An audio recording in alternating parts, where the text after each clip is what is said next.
Le 15 août 1889, un appel est passé au chef de la sûreté parisienne, le commissaire Goron, pour lui demander de s'occuper d'une enquête qui va le passionner et faire la une des journaux pendant toute une année.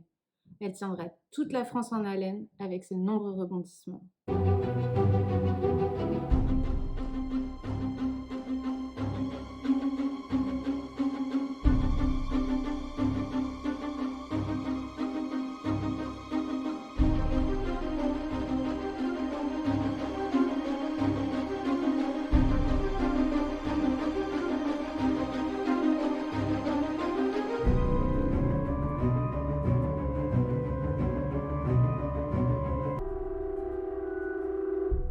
L'histoire commence 2 jours plus tôt, le 13 août 1889, à Millery près de Lyon, dans le Rhône, lorsque l'ouvrier Kofi, qui est cantonnier et donc chargé de l'entretien des routes, inspecte un chemin vers 11 heures du matin près de la tour de Millery. Ça fait plusieurs jours que les habitants se plaignent de mauvaises odeurs. Ils découvrent en contrebas de la route un sac de toile avec une odeur insoutenable et plein de mouches autour. Il utilise son trident pour ramener le sac à lui et comprend tout de suite que ce n'est pas un animal. Il appelle le garde champêtre, qui appelle à son tour la police, accompagné du juge d'instruction et d'un médecin expert de Lyon, la ville. Au vu des premières constatations, il s'agit du corps d'un homme attaché, mais aucun papier n'est retrouvé sur lui, et pour le moment il est impossible de l'identifier. La seule chose découverte près de lui, c'est une clé. Les autorités décident d'emmener le corps à la faculté de médecine de Lyon pour effectuer une autopsie. Elle révélera un corps en état de putréfaction avancée, dont la tête est enveloppée dans une toile cirée noire, dont le corps dénudé est replié sur lui-même, ligoté avec des cordes, et dont le nez, les yeux et les ongles ont déjà disparu. Les conclusions ne sont pas très précises, mais ce que l'on sait, c'est qu'il s'agit d'un homme entre 35 et 45 ans, de taille moyenne, portant la barbe et la moustache, qui serait mort d'étranglement depuis 3 ou 5 semaines. À ce stade, les informations sur la victime et encore plus sur le crime sont minces. Pourtant, l'enquête va rapidement avancer grâce à de nouveaux développements.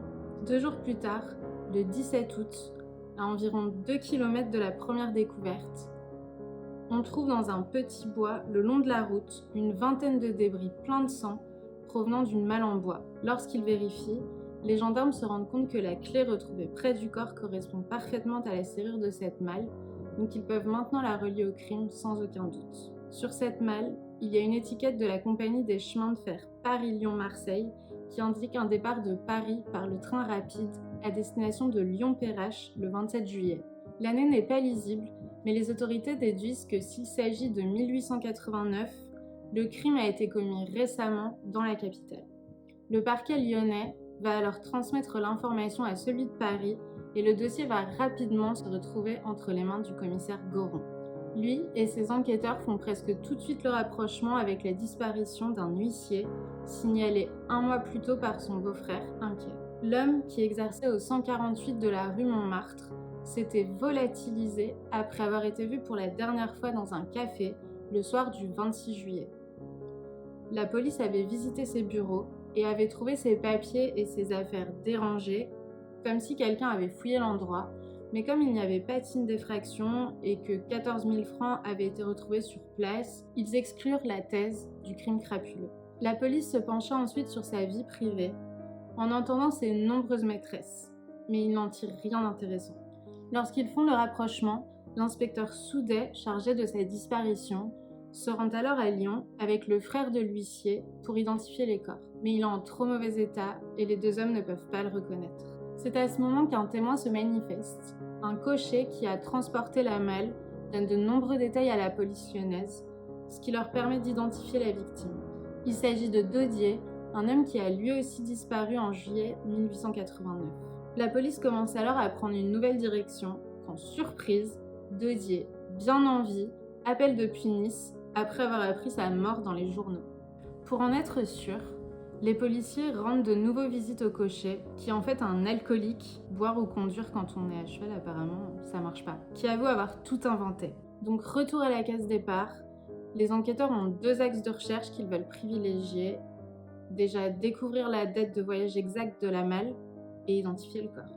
Ils vont tout d'abord consulter les registres de la compagnie de chemin de fer. Ils trouvent la date précise, le 27 juillet 1889, la malle de 105 kg est expédiée de Paris à Lyon en train. Le 27 juillet, c'est aussi le lendemain de la disparition de l'huissier de la rue Montmartre. Pour vraiment connecter les deux affaires, les enquêteurs veulent autopsier le corps de l'homme à nouveau. À cette époque, c'est les débuts de la médecine légale, donc ils font appel à un expert, le professeur Lacassagne.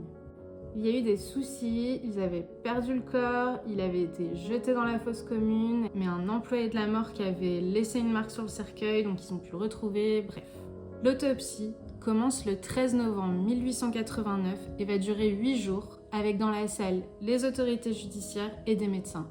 Lacassagne confirme qu'il s'agit d'une mort par suffocation et découvre qu'il s'agit d'un homme d'environ 50 ans, mesurant 1m77 ou 78, qui présente des signes physiques distinctifs correspondant à ceux de l'huissier, et il établit que les cheveux de la victime sont identiques à ceux qui ont été prélevés chez l'huissier. Après tous ces constats, le légiste aurait clamé dans la salle « Messieurs, je vous annonce que la succession de maître Gouffet est ouverte ». La victime est donc officiellement identifiée. Il s'agit de Toussaint Augustin Gouffet, né à Dammartin, en Seine-et-Marne, le 17 octobre 1840. Il est le fils unique d'un cultivateur et quitte la maison familiale pour devenir maître clerc, puis ensuite huissier à Argenteuil, où il épouse sa femme Stéphanie. En 1876, il achète l'étude de la rue Montmartre, au numéro 172, et le couple y vivra avec leurs 3 filles jusqu'au décès de sa femme, le 27 janvier 1881. Au moment de sa disparition, il vivait au 13 rue Rougemont avec ses filles âgées de 16, 18 et 20 ans. Après son identification, son beau-frère et ses filles, orphelines, ont enterré Toussaint Gouffet au cimetière Dammartin.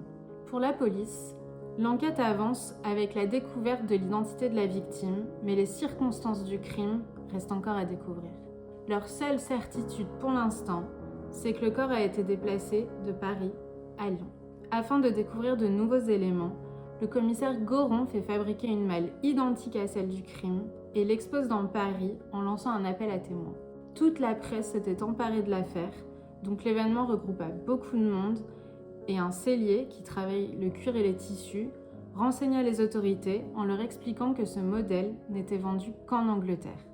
Quand il leur dit ça fait tilt pour les enquêteurs et il recoupe cette info avec un autre témoignage selon lequel l'huissier aurait dîné avec un dénommé Hérault qui avait payé la note en monnaie anglaise. Une autre information leur parvient qui finit de les convaincre. Un couple de Français vivant en Angleterre avait eu une malle identique. Goron part alors immédiatement en Angleterre et questionne l'ancienne logeuse du couple qui lui donne 2 noms, Michel Hérault et Gabriel Bompard. Il semblait également que le couple ait été vu avec l'huissier le 25 juillet dans un café et que les deux n'avaient pas été vus depuis le 27. Tout semble indiquer que le couple est impliqué dans le meurtre, mais la police ne sait pas où les trouver et les recherches sont compliquées, ils ne savent pas par où commencer. C'est là que surgit un nouveau rebondissement, peut-être le plus improbable de toute l'affaire. Le 22 janvier 1890, Gabrielle Bompard se rend à la préfecture de Paris et se constitue prisonnière en avouant tous les faits au commissaire. Elle accable Michel Hérault au maximum, tout en décrivant le piège qu'ils ont tendu à l'huissier. Michel Hérault est né à Saint-Étienne le 30 mai 1843. Il a 46 ans au moment des faits. Il vient d'une famille qui a fait fortune dans la farine, mais après une dispute avec sa famille, il s'engage dans l'armée et part au Mexique en 1863 en tant que caporal. Il va déserter face à l'ennemi. Après l'amnistie, il rentre à Paris et devient capitaine de la garde nationale en 1870. Il rencontre sa femme, l'épouse, ils auront une fille ensemble qui s'appelle Reine et qui a 19 ans au moment des faits. 4 ans plus tard, il part travailler aux États-Unis mais se fait virer. Il ouvre une distillerie à Sèvres mais fait faillite. Il monte une autre affaire qui fait faillite aussi. Depuis, il vit d'opportunités comme ça. Au moment du crime, il habite à Levallois-Perret, où il a une très mauvaise réputation. Il est connu des forces de l'ordre en tant que petit escroc, mais aussi pour violence conjugale. Gabriel Bompard, de son côté, est né à Lille le 13 août 1868. Son père est marchand de métaux, sa mère décède alors qu'elle n'a que 9 ans. Elle est placée par son père dans plusieurs écoles pour filles, mais elle se fera renvoyer à chaque fois pour son manque de discipline et des comportements vicieux. Elle se retrouve prise dans les griffes d'un proxénète du boulevard Malesherbes. C'est à ce moment-là qu'elle rencontre Michel Hérault, elle devient sa maîtresse et vend ses charmes de temps en temps. On revient à Gabrielle Bompard qui se livre à la police et raconte sa version des faits. Elle dit qu'ils ont choisi Bouffet parce qu'il était fortuné. Hérault et lui fréquentaient le même café et il savait que le soir, il emmenait avec lui la recette de sa journée. Il savait aussi que l'huissier sortait tous les vendredis soirs pour draguer et que Gabrielle lui plaisait beaucoup. Elle poursuit en dévoilant un plan monstrueux. Selon ses dires, elle devait servir d'appât. Elle va marcher souvent sur le trajet de sa maison et de son bureau pour faire semblant de le croiser par hasard. En le croisant enfin, elle va le séduire et l'amadouer pour l'inviter à la rejoindre le vendredi 26 juillet au soir. Elle lui donne l'adresse d'un appartement que le couple a loué spécialement pour l'occasion, aux 3 rue Tronçon du Coudray. Ils ont donc soigneusement préparé leur crime. Dans l'appartement, ils ont accroché une corde à une poulie, ils l'ont dissimulée et ont relié la corde à la ceinture du peignoir de Gabrielle. Lorsque Gouffet arrive, la jeune femme l'embrasse et la tire sous l'installation macabre sur un divan. Elle ouvre son peignoir, elle passe la ceinture autour du cou de l'homme. Hérault, à ce moment-là, est de l'autre côté du rideau, caché, et il tient dans sa main l'autre extrémité de la corde. Il tire sur la corde et le mécanisme fonctionne comme prévu, mais l'huissier résiste. Michel Hérault sort alors de derrière le rideau et se jette sur Gouffet pour l'étrangler à mort. Après ça, Hérault le fouille pour trouver de l'argent, mais Toussaint Gouffet n'a rien sur lui. Il le dépouille de tout ce qu'il a de valeur, une pièce en or de 100 francs, un billet de 50 francs, une montre en or à gousset, un pince-nez et une bague avec 2 diamants. Ensuite, il place le corps dans un sac de toile avant de le pendre à nouveau pour le faire entrer dans la malle. Ils ont récupéré la clé de son bureau et Michel Hérault s'y rend pour chercher l'argent. Malheureusement pour lui, il fait trop sombre dans la pièce et il ne voit pas les 14 000 francs rangés dans le tiroir. Le couple prend alors la décision de fuir et expédie la malle à la gare en direction de Lyon où ils vont la récupérer le lendemain. Hérault n'a pas choisi la ville au hasard puisqu'il y a vécu et il connaît bien les environs. Donc sur place, il loue un attelage et transporte la malle sur les lieux où il la vide sur le bord de la route avant d'aller briser la malle en morceaux dans un second endroit. Ensuite, ils repartent à la gare et prennent ensemble le train pour Marseille pour se réfugier chez le frère d'Hérault. Mais en arrivant sur place, Michel Hérault se rend compte qu'il a oublié son chapeau sur lequel ses initiales sont brodées sur la scène de crime dans l'appartement. Donc ils retournent à Paris, ils réussissent à récupérer le chapeau et partent immédiatement pour Londres et partent tout de suite après pour l'Amérique du Nord. Ils sont à New York, Montréal et enfin Vancouver où Hérault va faire la connaissance de sa prochaine victime. Il s'agit d'un Français riche qu'il veut dépouiller. Mais Gabrielle va revirer la situation et le sauver en avouant à l'homme qui ils sont et ce qu'ils ont fait et elle va s'enfuir avec lui. Elle va retourner en Europe avec son nouvel amant, mais après un certain temps et en voyant l'ampleur médiatique de l'affaire, il va la convaincre de se rendre à la police à Paris pour se livrer. Voilà le récit des faits tenu par Gabrielle. Pendant ce temps, Hérault est retourné à New York et il est enragé d'avoir été laissé par sa maîtresse. Lorsqu'il avance ses accusations, il écrit une lettre au commissaire Goron pour nier les faits et tenter de faire basculer l'affaire seulement sur Gabrielle Bompard. Nous sommes alors en janvier 1890 et des enquêteurs sont sur ses traces en Amérique. Ils vont le pourchasser au Canada, en Floride et au Mexique, dans un jeu du chat et de la souris où à chaque fois Hérault a des coups de chance et où il parvient à leur échapper à temps. Et ils arrivent à suivre sa trace grâce aux lettres qu'il envoie. Mais finalement, un signalement précis de lui est donné à la Havane, à Cuba, et le consulat français va enfin mettre la main sur lui en le faisant arrêter par la police locale. Il va tenter de mettre fin à ses jours 2 fois, mais sera finalement extradé en bateau dans une cage, gardé 24 heures sur 24, jusqu'à Saint-Nazaire, puis jusqu'à Paris. Quelques mois plus tard, le 16 décembre 1890, le procès des accusés devant la cour d'assises de la Seine commence. Le couple est accusé d'homicide volontaire avec préméditation, guet-apens et vol. Le procès attire la foule et passionne la France entière et la presse continue de couvrir l'affaire non-stop. La culpabilité d'Héro ne fait aucun doute pour personne, mais on va y revenir parce qu'il y a une chose folle qui se passe au procès. Il faut savoir qu'à ce moment-là, c'est l'âge d'or de l'hypnose.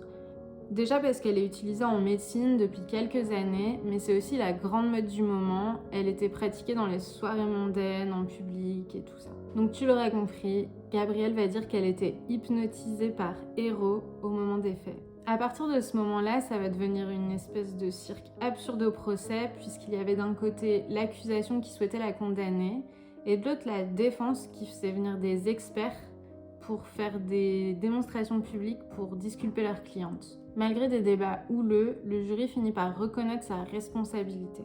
Le 20 décembre 1890, le verdict tombe, Héro est condamné à mort et est transféré à la prison de la Grande Roquette en attendant son exécution. La Bompard, comme on l'appelle dans les journaux et dans la rue, écope de 20 ans de travaux forcés. Sa stratégie a marché, elle a bénéficié de circonstances atténuantes grâce aux doutes qu'elle avait semés. Elle est incarcérée à la prison de femmes de Nanterre, puis à la centrale de Clermont. Héro va se pourvoir en cassation et les 12 jurés vont signer sa demande de grâce pour commuer sa peine en emprisonnement à vie. Et lui et sa famille, sa femme et sa fille, vont espérer qu'il soit gracié jusqu'au dernier moment. Mais dans la nuit du 2 au 3 février 1891, il est informé de son exécution le matin suivant.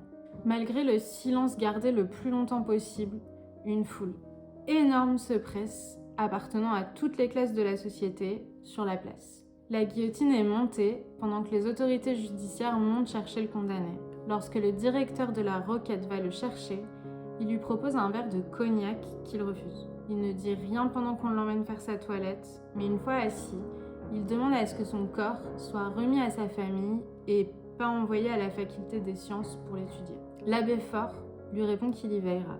Il lui dit qu'il ira voir sa femme et sa fille après l'exécution et lui demande s'il souhaite leur transmettre un message, mais il répond non. Il refusera les derniers sacrements avant d'être amené à la guillotine. Une fois arrivé, ses dernières paroles seront « Adieu » avant de regarder l'assemblée et de crier d'une voix aiguë « Constant est un assassin, il est plus assassin que moi », en parlant d'Ernest Constant, le ministre de l'Intérieur de l'époque.